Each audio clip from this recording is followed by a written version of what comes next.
There have been a couple of different times in Magic's history where professional players have had the privilege of getting their likeness on Magic cards as a result of winning major tournaments. The first of these periods was between 1997 and 2007, where there was a yearly tournament called the Magic Invitational, which was effectively professional Magic's all-star game, in that it was an exclusive event that featured the most famous and successful players of the year.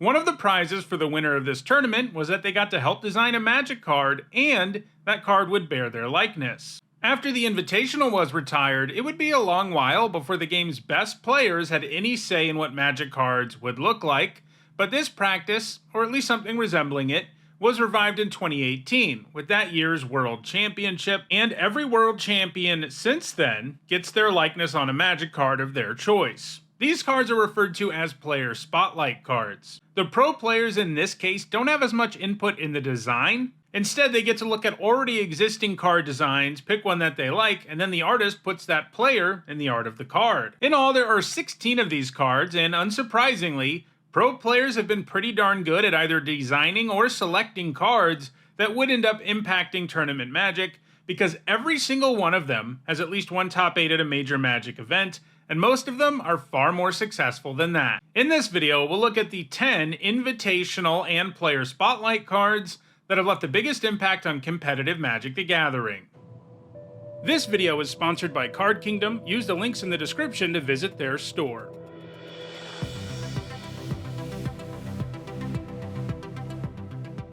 Before we get started, here's a quick reminder on how I rank cards in these videos. A first tier top 8 is worth 2 points. This includes events like Pro Tours, and a second tier top 8 is worth 1 point. This includes events like regional championships. At number 10, it's Fervent Champion, which, as you can see from the flavor text, features the likeness of Javier Dominguez, who won the 2018 World Championship. That makes this the first player spotlight card. For 1 red mana, it's a 1/1 with first strike and haste, and when it attacks another target attacking knight you control, gets +1/+0 until end of turn. Fervent Champion also decreases the cost of your equip abilities that target it by 3 generic mana. Fervent Champion is a very aggressive 1-drop that is great to augment because of first strike, and it's really easy to augment with equipment thanks to its cost reduction effect. Add to that the fact that he can buff other knights, and you have a 1-drop that does a ton for very little mana. It was heavily played in standard red deck wins. That deck featured both other knights, like Rimrock Knight, and equipment, like Embercleave. So the champion could get value out of more than just its stats and keywords, and being able to equip Embercleave for free, even after the turn when you flash it into play, is pretty amazing. It's also seen a bit of play in modern Stoneblade decks, which use Stoneforge Mystic to search up powerful equipment, like Sword of Fire and Ice, which can be equipped for free to Fervent Champion, which is pretty spicy. More recently, it's been played in Pioneer equipment decks that were enabled in part by the recent printing of Leyline Axe. One of the nastiest arts the deck can produce is putting an axe on the table for free at the beginning of the game, then playing Fervent Champion on turn 1 and equipping the axe immediately. This results in 4 damage on turn 1 and lots more damage on the way, and don't get me started on what happens when you have multiple Leyline Axes in your opening hand. These decks have emerged in 2025, and that's good news for the champion, which prior to this new deck didn't have any top 8 since 2022. It has a good chance at moving higher on the list, as some of the cards that are on it aren't especially active. At number 9, it's Solemn Simulacrum, which bears the likeness of Jens Thorin, the winner of the Invitational in 2003. For 4 generic mana, it's a 2/2, and when it enters, you can search up a basic land and put it on the battlefield tapped, and when it dies, you can draw a card. The stat line isn't what you're usually looking for at 4 mana, but the Simulacrum can generate 3-for-1 value while ramping and fixing your mana. It's been played in ramp decks in multiple formats over the years, including in Block Constructed and Modern, as well as in several different standard formats as a result of multiple reprints. However, despite continuing to be reprinted, including in Foundations, that is standard legal right now, Solemn Simulacrum doesn't have any top 8 since 2021. However, it is a super heavily played card in Commander, the most heavily played of any invitational or player spotlight card, and it'll probably always have that going for it. At number 8, it's Ranger of Eos, which bears the likeness of Antoine Ruel, the winner of the 2006 Invitational. For 3 generic and a white, it's a 3/2, and when it enters, it tutors up to 2 creature cards with mana value 1 or less, and you put them into your hand and then shuffle. Basically, this is a 4-mana 3/2 that draws you 2 cards, and that's pretty powerful, even when those cards are always 1-drops. Over the years, it's been a nice card at the top of the curve in aggro decks, since aggro decks can sometimes run out of gas, and he makes sure you're going to keep things rolling. You might be thinking, are 1-mana creatures really that scary? But in addition to the nice value he can give you, the Ranger can also grab some pretty spicy targets in some formats. In Standard, he could grab Figure of Destiny, or a toolbox card like Burrington Forge Tender. In Extended, it was often grabbing Wild Nacatl, and in Modern, it's been used to search up key cards in life gain decks like Martyr of Sands. More recently in Modern, it's been featured in some versions of Death's Shadow, where he can search up the eponymous creature. However, Ranger of Eos doesn't have any top 8 since 2018, and that's because it's been supplanted by a Modern Horizons card that actually references this original Ranger of Eos, and that card is Ranger Captain of Eos, which might only tutor up a single 1-drop, but it's also cheaper, has better stats, and an ability that shuts off your opponent's non-creature spells, allowing a deck like Death's Shadow to do its thing without worrying about the opponent disrupting you. As such, Ranger of Eos has been inactive for a while, and in the long run it feels like Fervent Champion will pass it.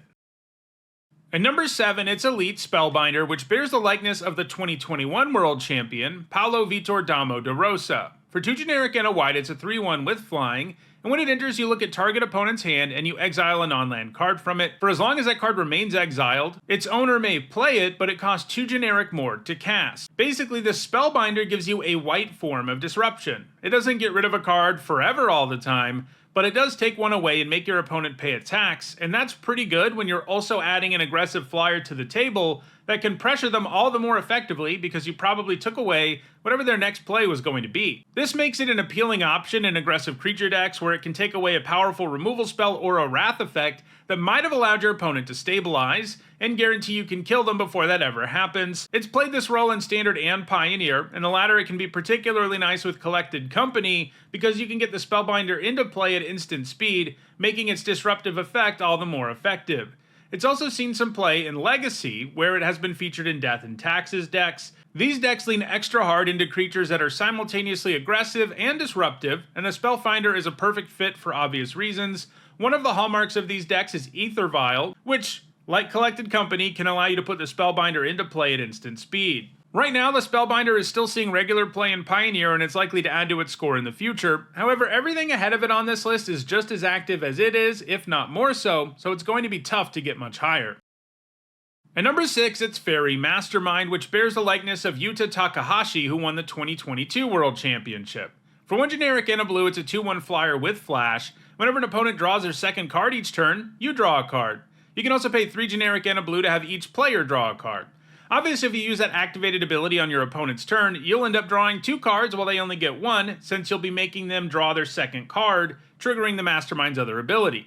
So, the Mastermind makes it so it's pretty hard for you to fall behind on cards against opponents who draw lots of cards, and it also has a pretty efficient stat line. And because it has flash, you can have it come in response to card draw, allowing you to draw an extra card out of nowhere. It sees frequent play in Standard, where it mostly sees play in Dimir Tempo and mid-range decks. It almost always sees play alongside Sheoldred the Apocalypse in the formats it's found success in. Sheoldred punishes your opponent even more for drawing, while rewarding you for doing the same thing. It sees play in Dimir Tempo decks and Pioneer too, usually in decks that can take advantage of the fairy being a rogue with Soaring Thought Thief. It's also seen sporadic play in both Pioneer and Modern, formats where your opponent is very likely to draw extra cards, so its ability to keep you from falling too far behind on cards is even better than usual. Faerie Mastermind is going to continue to put up top 8s, and it has a good shot at moving higher on the list. At number 5, it's Sylvan Safekeeper, which bears the likeness of Oli Rada, the winner of the first Invitational in 1997. For 1 green mana, it's a 1/1, and you can sacrifice a land to give a creature you control Shroud until end of turn. Shroud is a lot like Hexproof, but it's not Hexproof because you also aren't able to target a shrouded creature. Anyway, obviously enough, the Safekeeper is sweet because it can shroud your creatures for no mana at all. Giving up a land is a cost, but having access to Shroud even when you're tapped out is pretty great. For a long time though, the Safekeeper didn't see much play, apart from a few extended top 8s. However, starting in 2011, it began to see play in toolbox decks in Legacy. These are decks that run lots of disruptive creatures that are often really great in just the right situation, and they use Green Sun Zenith or Court of Calling to search up those ideal cards, and the Safekeeper was one you could grab when you needed to protect a creature.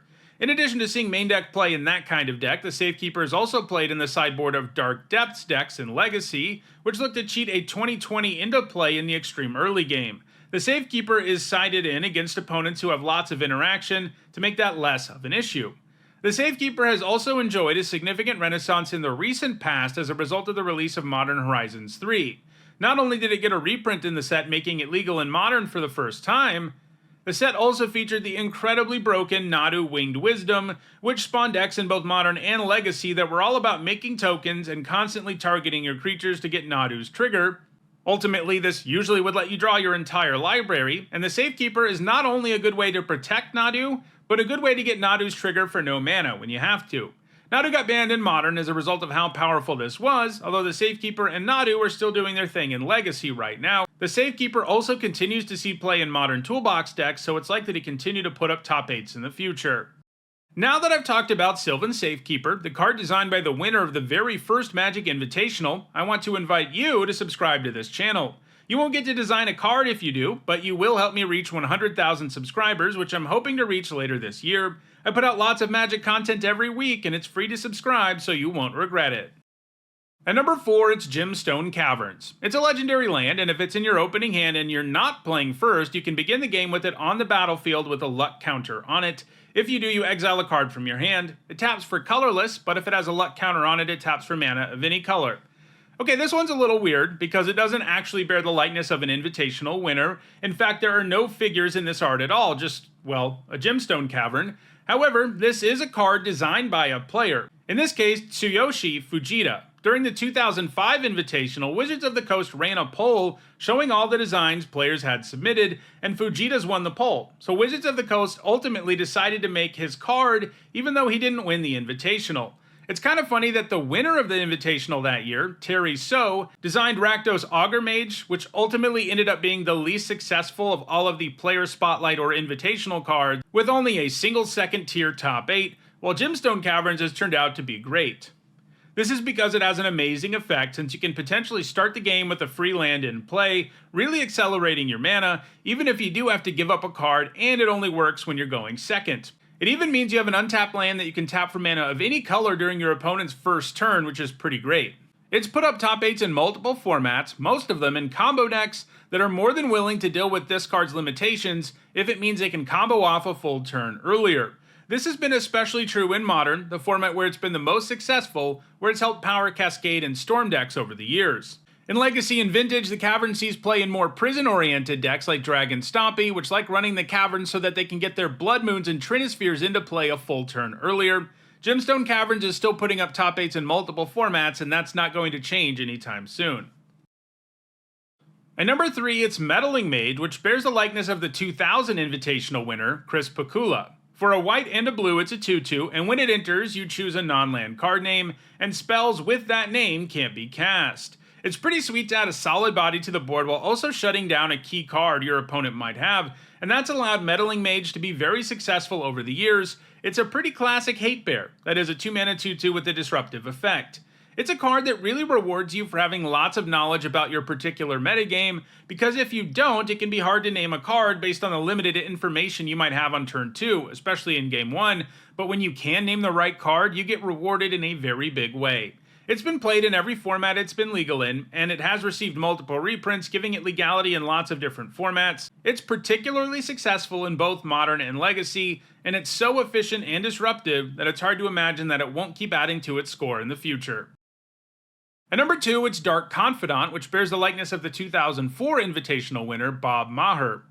For one generic and a black, it's a 2/1, and at the beginning of your upkeep, you reveal the top card of your library, and put that card into your hand, and you lose life equal to its mana value. Dark Confidant is one of the best draw engines in the game, especially for a creature, as it's super cheap, it adds to the board, and it gives you an extra card every single turn. And sure, paying life is a bummer, but it's worth the risk, especially if you have a low curve deck where you'll only very rarely lose a significant amount of life when you draw your extra card. Drawing lands will always be free, so in mini decks you really don't lose that much life, and even if you do, you'll likely be able to kill your opponent before losing life really matters thanks to all the extra cards the Confidant draws you. It's been played across just about every format in Magic and is one of the best 2-drops in the game. It's been the most successful in Modern, where it's been a fixture in Jund decks since the format's inception. It also fits quite well into lands decks in Legacy, where you have a really high chance of not losing any life at all because you have so many lands in the deck. Dark Confidant will continue to gain more points in the future. However, it's unlikely to ever catch the number 1 card on the list, which has a massive lead over everything else. And that card is, of course, Snapcaster Mage. It was the final Invitational card, designed by the winner of the 2007 Invitational, Tiago Chan. For 1 generic and a blue, it's a 2/1 with flash, and when it enters, you give target instant or sorcery in your graveyard flashback until end of turn. The flashback cost is its mana cost. In other words, you can cast a card from your graveyard and exile it. That's quite powerful, as it gives you another shot at using a powerful counterspell or removal spell or draw spell, and it means the mage will give you impressive value upfront anytime you cast it. Blue control decks in all of Magic's formats have featured Snapcaster Mage, and continue to feature Snapcaster Mage, so it's very likely to remain number 1 on this list, even with most of the other cards behind it still seeing lots of play. So, those are Magic's top 10 Invitational and Player Spotlight cards. If you want to own any of them, check out the description where you can find a direct Card Kingdom link for each card that appeared in the video. If you want to make sure you catch future videos, don't forget to subscribe. And if you want to catch up on past videos, including many more MTG Top 10s, you should see a playlist on your screen shortly. Thanks for watching.